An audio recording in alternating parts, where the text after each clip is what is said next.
गोवा कर्नाटक सीमेलगत असणारा पश्चिम घाटामध्ये कर्नाटक सीमेतून बहरून गोवा सीमेमध्ये पडणारा दूधसागर धबधबा अत्यंत बहरला आहे। परंतु याचा आनंद घेण्यासाठी पर्यटकांना बंदी असल्याने पर्यटक धावत्या ट्रेनमधूनच आपल्या मोबाईलद्वारे चित्रफित काढत आहेत। एकेकाळी दूधसागर धबधबा पाहण्यासाठी शनिवारी आणि रविवारी मिळून तब्बल 5 ते 6 हजार पर्यटक दूधसागर धबधबा पाहण्यासाठी येत होते।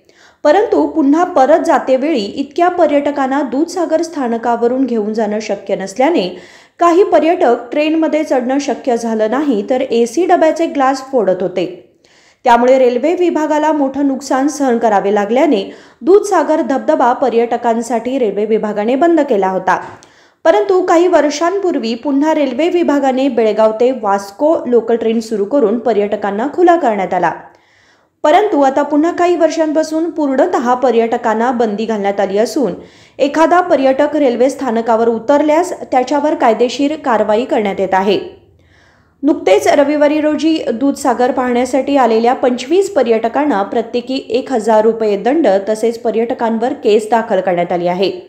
त्यामुळे आता पर्यटक धावत्या ट्रेनमधूनच मोबाईलमध्ये व्हिडिओ तसेच फोटो काढून आपला आनंद द्विगुणित करत आहेत। निखिल असुकर, KMM मराठी, बेळगाव।